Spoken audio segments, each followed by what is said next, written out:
সুপ্রিয় দর্শক, আমন্ত্রণ জানাচ্ছি ইম্পালস হসপিটাল নিবেদিত আপনার স্বাস্থ্য অনুষ্ঠানে। আপনাদের সাথে আছে আমি প্রফেসর ডক্টর ইকবাল হাসান মাহমুদ। আমাদের আজকের আলোচনার বিষয় নাকে পলিপ, আর এই বিষয়টি নিয়ে আলোচনার জন্য আমরা আমন্ত্রণ জানিয়েছি ইম্পালস হসপিটালের ব্যবস্থাপনা পরিচালক প্রফেসর ডক্টর জাহির আল আমিনকে। প্রফেসর জাহির আল আমিন, অনুষ্ঠানে স্বাগত জানাচ্ছি। আসসালামু আলাইকুম। ওয়ালাইকুম আসসালাম, কেমন আছেন? ভালো। আজকের বিষয়টা হচ্ছে নাকে পলিপ। প্রচুর সংখ্যক রোগী আমার কাছে, আমি একজন বুকের ডাক্তার, এসে বলে যে ডাক্তার সাহেব নাকে পলিপাস হয়েছে। তো পলিপ বলতে মানে পলিপাস হয়েছে। তো আসলে পলিপটা কি? আসলে ধন্যবাদ আপনাকে। এই বললেন যে বুকের ডাক্তার, নাকের তারপরে আমার কাছে এসে বলে যে এটা হাঁপানি রোগের সঙ্গে নাকের পলিপ, সম্পর্ক, অ্যালার্জিক রাইনাইটিস এবং নাকের পলিপোসিস এবং এক্সিমা। তো একদিকে অ্যাজমা, নাজাল পলিপ আর এক্সিমা, তিনটা জড়িত আছে। একই অসুখের তিনটা বিভিন্ন বহিঃপ্রকাশ। তো এই জন্য আপনার কাছে কত বুকের ডাক্তার এটা আসতেই পারে। সেটাই তো ঘটনা হলো কি, পলিপ সম্বন্ধে আমাদের একটা ভুল ধারণা আছে। আমরা যেটা পলিপ মেডিকেল ভাষায় বলি, আর রোগী যেটা বুঝায় পলিপ, দুটার মধ্যে একটু তফাৎ আছে। রোগী এসে বলে পলিপাস। পলিপাস যেটা বলে সেটা আসলে রোগী বুঝাতে চায় কি নাকের ভিতরে মাংস ফুলে গেছে। তো এই মাংস যেটা ফুলে গেছে সেটা আসলে আমরা বলি হাইপারট্রফিড ইনফেরিয়র টার্বিনেট। কিন্তু আসলে পলিপ আর হাইপারট্রফিড ইনফেরিয়র টার্বিনেট দুটো জায়গায় যদিও ম্যানিফেস্টেশন হচ্ছে, কিন্তু আসলে কিন্তু জিনিসটার মধ্যে একটু যোগ সাজেশ আছে। আচ্ছা, হাইপারট্রফিড ইনফেরিয়র টার্বিনেট অ্যালার্জির জন্য হতে পারে, পলিপ অ্যালার্জির জন্য হতে পারে। দুটো আলাদা জিনিস। একটা হলো নাকের ঝিল্লি বা মিউকোজা যেটা আছে আপনার সাইনাসের, সেখান থেকে তৈরি হয়, আর একটা নাকের একটা মাংস আছে সেটা ফুলে যায়। দুটো জিনিস, একটা মিউকোজা, একটা মাংস, এটা ফুলে যায়। কিন্তু আসলে অসুখ কিন্তু দুটো ক্ষেত্রে অনেক ক্ষেত্রে একই হতে পারে। তো এটা কেন হয়? এই পলিপগুলো কি, মানে জিনিসটা যেটা সাধারণত আমাদের সাধারণ লোক বুঝে সেটা হলো অ্যালার্জিক নেজাল পলিপ। আসল যেটা পলিপ আমরা বুঝি কি নাকের ভিতরে একটা আঙ্গুরের মতো জিনিস গজাইছে। জিনিসটা দেখতে আঙ্গুরের মতো, ইনসেনসিটিভ, অনেক দিন আছে, বছরের পর বছর আছে, মাসের পর মাস আছে, নাক বন্ধ হয়ে যাচ্ছে, নাক দিয়ে দম নিতে পারছেন না, নাকে গন্ধ পাচ্ছেন না, তারপরে মাথা ব্যথা হচ্ছে। এটা হলো নাকের পলিপের বহিঃপ্রকাশ। অনেক সময় নাক দিয়ে ব্লিডিং হতে পারে, অনেক সময় এখান থেকে আবার গলায় কাশি হতে পারে, কানের মধ্যে ব্লকড হতে পারে, আবার বুকে শ্বাসকষ্ট হতে পারে, আপনার অ্যাজমার মতো জিনিস হতে পারে। এই টোটাল জিনিসটাকে আমরা বলি পলিপ। পলিপটা আসলে নাকের পাশে যে সাইনাসগুলো, সেই সাইনাসের যে মিউকোজা আছে, সেই মিউকোজাটা ফুলে যায়।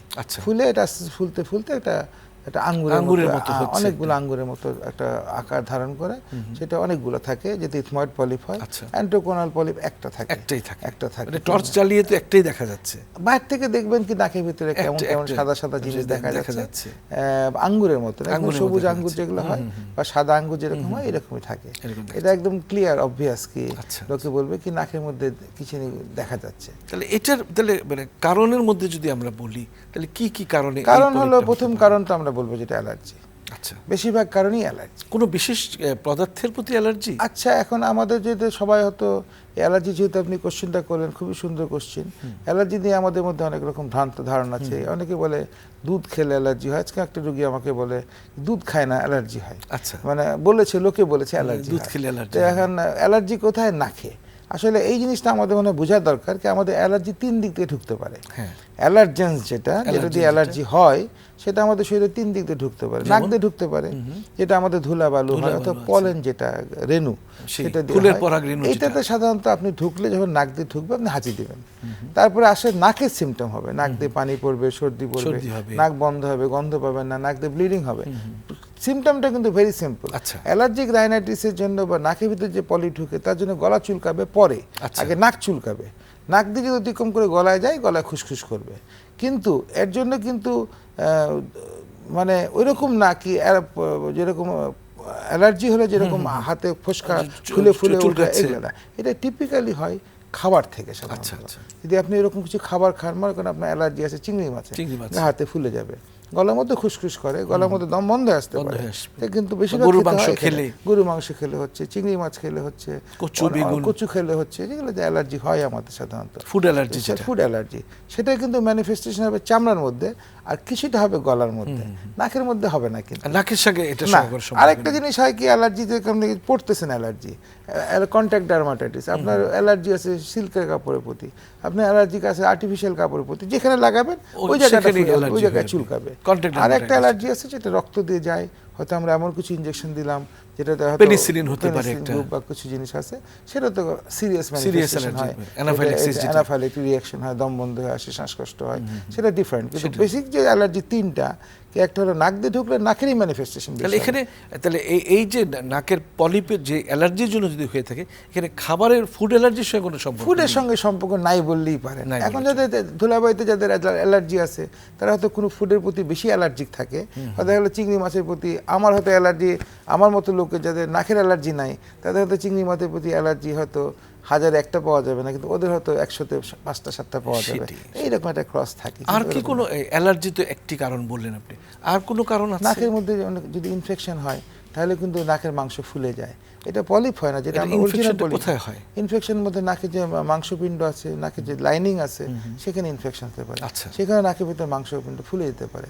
অনেক সময় কিছু কিছু ফাঙ্গাল ইনফেকশন আছে, ভাইরাল ইনফেকশন আছে, infection আছে। ব্যাকটেরিয়াল ইনফেকশন হলে বোঝা যায়। বোঝা যাচ্ছে। কিন্তু ফাঙ্গাল ইনফেকশন অনেক সময় আবার আঙ্গুর দানার মতো, যেরকম রাইনোস্পোরিডিওসিস বলি, আঙ্গুর দানার মতো তৈরি হয়ে যায়। সেটাই। এইটা হলো।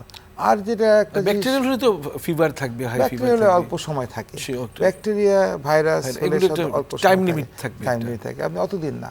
আর ফাঙ্গাস হলে স্লো গ্রোয়িং, তো অনেক সময় অনেক দিন অনেক ধরে দিন গ্রো আস্তে আস্তে করে, করবে। বা যে জিনিসটা বড় হয়ে যায়। অল্প সময় থাকলে হয় কি, আপনি বেশি সমস্যা যদি অল্প সময় থাকে, আপনি এমনি ডাক্তার কাছে যাবেন বা একটা জন্য চিকিৎসার জন্য, অথবা সেরে যাবে অটোমেটিকলি। কিন্তু যখন এইরকম ছোটোখাটো অল্প অল্প সমস্যা গজাতে থাকে, বিরাট আকার ধারণ করে। আচ্ছা। আর একটা জিনিস হতে পারে নাকের পলিপের জন্য, যেটা অনেক সময় আমরা ভুল করি বা যেটাকে ইগনোর করা উচিত না। কারণ আপনার ধরেন নাকের যাদের পলিপ হয়, তাদের বছরের পর বছর থাকেই সমস্যা, থাকছে। অনেক দিন ধরে ভুগছেন, কেয়ারও করেন না, কিন্তু নাকের মধ্যে কিন্তু টিউমার হলো কিন্তু একই জিনিস হতে পারে। মানে এটাকে পলিপ, তখন আর পলিপ না বলে এটাকে টিউমার। আমরা পলিপ যে কোনো রোগী মনে করছে মানে পলিপ হয়ে আছে, আসলে টিউমার হয়ে আছে। টিউমার হচ্ছে নাকের ভিতরে। এগুলোর ক্ষেত্রে হবে কি, সাধারণত দুই দিক হয় না, একদিকে হয়। আচ্ছা। আর আরেকটা জিনিস হলো কি, এটা কিন্তু খুব তাড়াতাড়ি বাড়বে। এই টিউমারটা কি খারাপ জাত? অবশ্যই অনেক Malignant? রকমের, বেশিরভাগ নাকের টিউমারই ম্যালিগন্যান্ট। আচ্ছা। দুই একটা আছে যেগুলো বেনাইন হতো, কিন্তু বেনাইন হলেও মানে অতখানি ক্যান্সারাস না, কিন্তু ক্যান্সারাস না হলেও এটা ক্যান্সার হওয়ার একটা সম্ভাবনা থাকে। কাজে নাকের যে কোনো পলিপ যে টিউমার আকারের হয়, একটা দুটো এক্সেপশন ছাড়া, যেরকম বাচ্চাদের ক্ষেত্রে অ্যানজিও ফাইব্রোমা হয়, ওইটা অবশ্য নাকের পিছনে হয়। নাকের ভিতর দিয়ে যে জিনিসটা পলিপ আকারে দেখা যাবে, ওই যেটা টিউমার হয়, সেটি। তো ধরে নিতে পারেন এটা খারাপ জিনিসই বটে। তো রোগীদের কি প্রথমে বোঝার কোনো রাস্তা আছে যে এটা টিউমার না পলিপ? কারণ টিউমার হলে তো এটা খারাপ দিকে টার্ন নেবে। তো এমন কি কোনো রকম মানে আইডেন্টিফিকেশন মার্ক বা একটা পয়েন্ট আপনি বলতে পারেন, চিকিৎসকের কাছে দ্রুত চলে যাওয়া? আপনি একটা পয়েন্ট বলতে পারেন যে একদিকে যদি থাকে, সেটা মোর ডেঞ্জারাস। one-sided। অ্যালার্জিক হলে দুই দিকে হবে, ইনফেকশন হলে সাধারণত দুই দিকে হয়। আচ্ছা। একদিকে এগুলো একটু বেশি খারাপ, ব্লিডিং যদি বেশি হয়, Bleeding হচ্ছে ব্লিডিং হয়, এবং দেখা যায় কি বেশ ইন্টারাক্টেবল পেইন হচ্ছে, ব্যথা হচ্ছে, অনেক ব্যথা হচ্ছে। সাধারণত পলিপেতে ব্যথা হওয়ার কথা পলিপে ব্যথা হয় না, সমস্যা শ্বাসকষ্ট, দম বন্ধ হয়ে আসা, দম না নিতে পারা, নাক দিয়ে পানি পড়া, এইরকম মানে সোশ্যাল সমস্যাটা বেশি হয়, আচ্ছা। ব্যথাটা অতখানি থাকে না। ব্যথার দিকে যত যাবেন তত বুঝবেন ইনফেকশন আছে, অথবা ক্যান্সারের উপর ইনফেকশন হচ্ছে। ইনফেকশন এটা ঠিক না, আসলে ক্যান্সার হলেও তো ইনফেকশন হতে পারে। ক্যান্সারের উপর ইনফেকশন হতে তাই পারে, না? অনেক সময় হতে পারে। আপনি তো শুধু ইম্পালস হসপিটালের ব্যবস্থাপনা পরিচালক না, আপনার সবচেয়ে বড় পরিচয় হচ্ছে আপনি বাংলাদেশের একজন বিদগ্ধ নাক কান গলা রোগ বিশেষজ্ঞ। তো এখন এই পলিপ নিয়ে যখন রোগীরা ভোগে, কি করা যায়?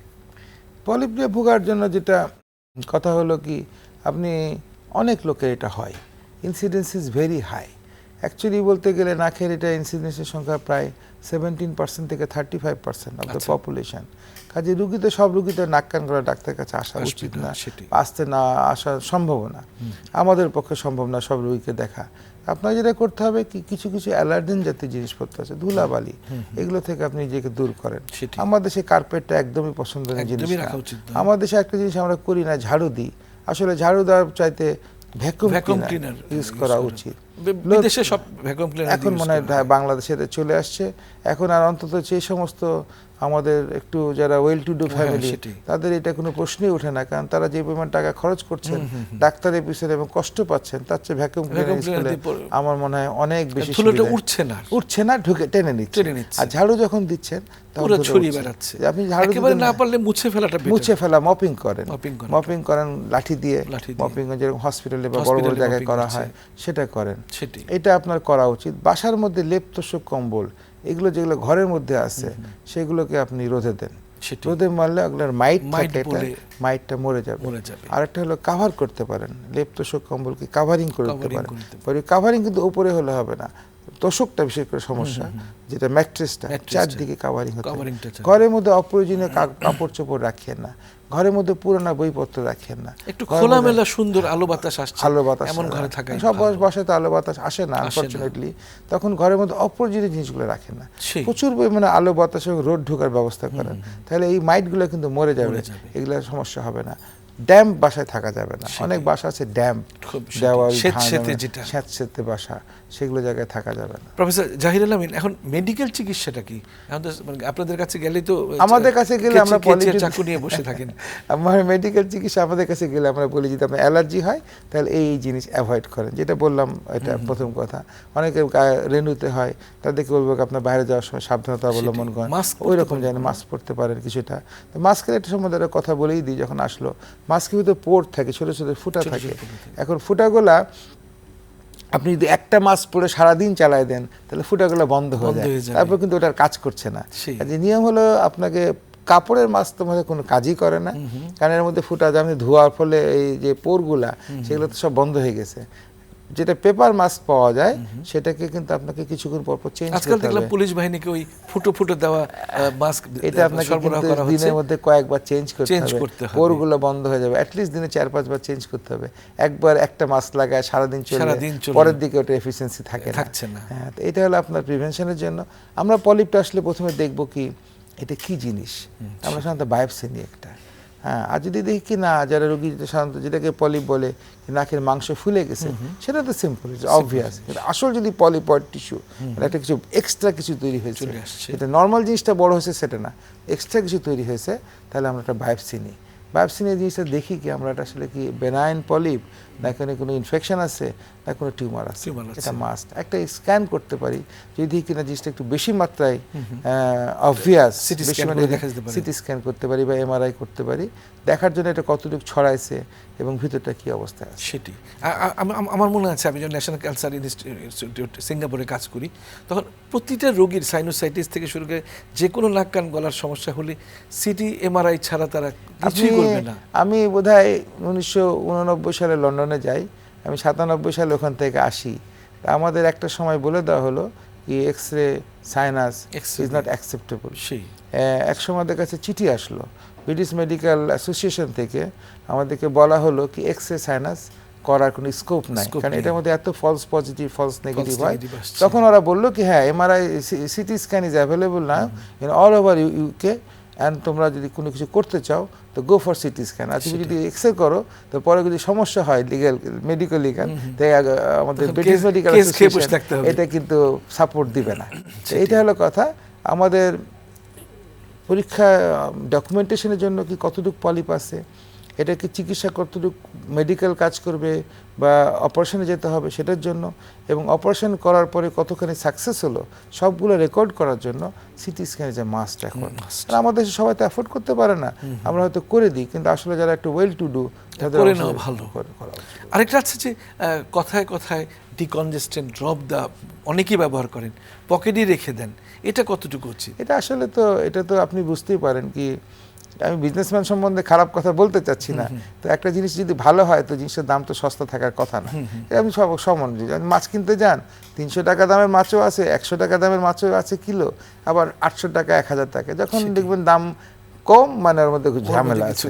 এক্স্যাক্টলি এই ডিকনজেশনগুলো খুব সস্তা গোছের।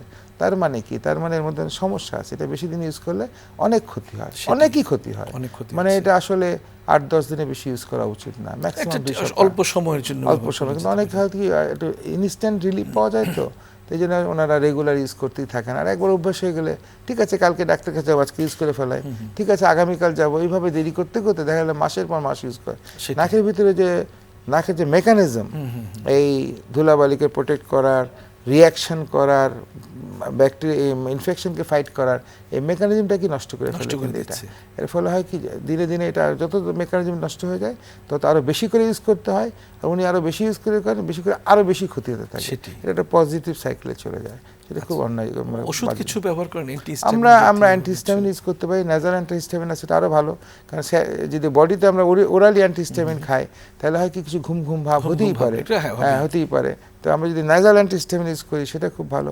ন্যাজাল স্টেরয়েড ইউজ করতে পারি আমরা, ফ্যান্টাস্টিক, ইট ওয়ার্কস ফ্যান্টাস্টিক্যালি। অনেকে স্টেরয়েড সম্বন্ধে ধারণা আছে কি স্টেরয়েড এখান থেকে শরীরের ক্ষতি হবে, আসলে এটা লোকালি স্টেরয়েড, এটা সিস্টেমে যাচ্ছে না, শরীরের ভিতরে ঢুকছে না, কাজে শরীরের ভিতরে কোনো ক্ষতি হচ্ছে না। লোকাল কিছু দুই একটা ক্ষতি হতে পারে, এটা আবার বন্ধ করলে রিভার্সেবল, ঠিক হয়ে যাবে। তো সার্জিক্যাল চিকিৎসাটা কি করবে? সার্জিক্যাল চিকিৎসা যখন দেখা যাচ্ছে কি মেডিকেল চিকিৎসা ফেল করছে, এক নম্বর প্রিভেনশন, দুই নম্বর মেডিকেল চিকিৎসা ফেল করছে, অথবা মেডিকেল চিকিৎসায় আপনি অপটিমাল রেসপন্স পাচ্ছেন না, অথবা মেডিকেল চিকিৎসা দেওয়ার পরেও আমরা একটা স্ক্যান করে দেখলাম কি না কতখানি গেছে, ভিতরটা আছে কি নাই। অনেক সময় আমরা রুগী তো অনেক দিন ধরে ভুগে আরাম পেয়ে মনে করে আরে অনেক তো ভালো আছে, আল্লাহ বোধহয় এই যাত্রা মাফ করে দিয়েছেন, এই একটা ভুল ধারণা আছে। আসলে ঠিক সেটা না, আপনি ছিলেন 100% খারাপ, এখন হয়েছেন আপনি 80% খারাপ, কিন্তু 80% তো এখন সমস্যা থেকেই গেছে। এই জন্য আমরা অনেক সময় রুগী বললেও আমরা সময় সিটি স্ক্যান করে দেখি ভিতরের থেকে সম্পূর্ণ দূরীভূত হয়েছে, অনেক সময় চলে যেতে পারে, চলে গেল ফ্যান্টাস্টিক, কোনো অসুবিধা নাই। যদি না গেল তখন আমাদের কি বিকল্প? আপনি কি কষ্ট করবেন না এটাকে ঝুলায় রাখবেন? কারণ আপনি আজকে অপারেশন না করলে আপনাকে 2 বছর 5 বছর পর কিন্তু অপারেশন করতেই হবে, অথবা আপনাকে একটা পর্যায়ে যে হাজির হবেন যে অপারেশন করা অযোগ্য হয়ে গেছেন আপনি, দুটোই করে লাভ কি? জীবন তো একটাই, জীবন তো একটাই, তখন আমরা অপারেশন করি। একদম অনুষ্ঠানের শেষ প্রান্তে অত্যাধুনিক চিকিৎসা ইম্পালস হসপিটালে কিছু আপনি দিচ্ছেন কিনা? আমাদের এখানে লেজার আছে, so we can use laser নাকের পলিপের জন্য। তবে নাকের পলিপের জন্য আমরা যেটা মেইন ইউজ করি সেটা হলো আমরা এন্ডোস্কোপ ইউজ করি, এন্ডোস্কোপিক সাইনাস সার্জারি। আমার মনে হয় এন্ডোস্কোপিক সাইনাস সার্জারি আপনি লন্ডনে করলে যা রেজাল্ট পাবেন আমার কাছে একই রেজাল্ট পাবেন ইনশাআল্লাহ, ইম্পালস হসপিটালে একই রেজাল্ট পাবেন। আমাদের সমস্ত যন্ত্রপাতি আছে, বাংলাদেশের শুরু থেকে আমি এটার পিছনে লেগে আসি, করি, এবং আমার ধারণা আমি যতগুলো রোগীর নাকের অপারেশন করছি এদের সাকসেস রেট খুবই ভালো, কারণ এটা খুবই গুড রেজাল্ট দেয়। পলিপ নিয়ে আর ভোগার কোনো রাস্তা নেই, ভালো হতেই হবে, কিছুটা হবেই, কিন্তু হয়তো এট দ্য এন্ড কিছু দিতে পারবো। প্রফেসর জহিরুল আমিন, আপনাকে অনেক অনেক ধন্যবাদ। আপনাকে ধন্যবাদ বৈশাখী টিভি দর্শক শ্রোতাবৃন্দকে। আসসালামু আলাইকুম ওয়া রাহমাতুল্লাহি। প্রিয় দর্শক, এতক্ষণ আমাদের সাথে থাকবার জন্য আপনাদেরও অনেক অনেক ধন্যবাদ। আপনার স্বাস্থ্য বিষয়ক যে কোনো পরামর্শের জন্য যোগাযোগ করুন ইম্পালস হসপিটাল 304/E, তেজগাঁও শিল্প এলাকা, Dhaka. Email impulsealamin@yahoo.com, website impulshospitalbd.com, hotline 0171-501-6727। প্রিয় দর্শক, আপনারা ভালো থাকুন, সুস্থ থাকুন, নিরাপদে থাকুন। সবার জন্য রইল অনেক অনেক শুভকামনা।